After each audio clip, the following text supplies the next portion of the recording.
Navbatdagi masalamiz DNK masalasi. DNK fragment tarkibida vodorod bog' hamda fosfodifil bog'lar. Demak, yig'indisi 2698 ga, ularning farqi esa 302 ga teng bo'lsa deyilyapti.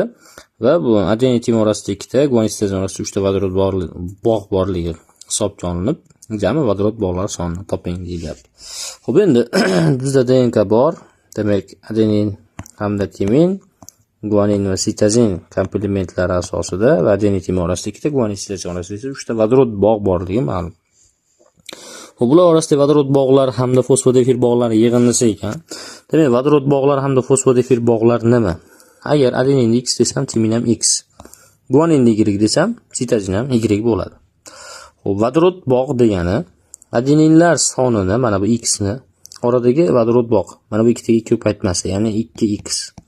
Bu adenin timir orasidagi vodorod bog'. Guanin sitozin orasidagi vodorod bog' ham xuddi shunday topiladi. Ya'ni Y da orasidagi vodorod bog' 3 ga ko'paytiraman. Demak, 3Y teng. Endi bu H bog' degani, ya'ni vodorod bog'lar. Endi fosfodifil bog'i nima? Fosfodifil bog' umumiy nukleotidlardan ikkini ayirsak, fosfodifil bog'i kelib chiqadi. Umumiy nukleotidimiz 2X plus 2Y. Bu qayerdan kelyapti? Adenin timin 2X, guanin sitozin 2Y. Hammasini qo'shsam umumiy nukleotid. Endi uni ikkini ayirib qo'yaman. Demak, bu fosfodifil bog'i.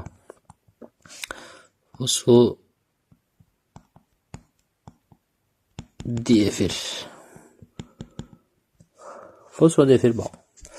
Xo'p, fosfodifil bog'imiz chiqdi, vodorod bog'imiz chiqdi. Endi ikkalasining yig'indisini va farqini topib qo'ysak bo'ldi, tenglamay qo'yamiz. Demak, birinchi farqini topamiz. 2X plus 3Y dan ayrayman. 2X plus 2Y minus 2 ni teng ekan 302 ga. Mana 302 ga. Xo'p, endi tenglamani ishlaydigan bo'lsam, 2x bilan 2x qisqarib ketadi, chunki qavs oldida minus ishorasi bor. U qavs ichidagi sonlarning teskari ishora bilan chiqishini ta'minlaydi. Demak, 3y dan 2y ayrilib ketsa, y qoladi.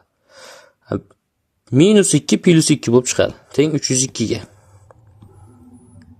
Endi y barobar 302 minus 2 plus 2 miz tenglikda u tomoniga minus 2 bo'lib o'tadi. Y teng 300 ga. Demak, guaninim 300 ta ekan, sitozinim ham 300 ta. Adenin bilan timinni topish qoldi xolos. Endi uni topishimiz uchun ikkinchi ma'lumot bor. Ularning yig'indisi, ya'ni fosfodifil hamda vodorod bog'lar yig'indisi 2698 degan.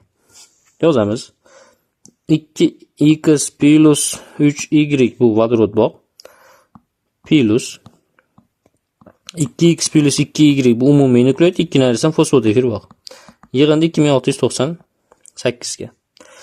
Hop, ishlayman. 2x 2x 4x 3y 2y 5y minus 2 teng 2698. 4x plus 5y teng 2700, ya'ni minus 2 tenglikda tomoniga qo'shilib ketyapti, 2700 bo'lib qoldi. 5y da o'rnida 300 bor. Demak, 4x plus 5 ko'paytirilgan 300 teng 2700 ga.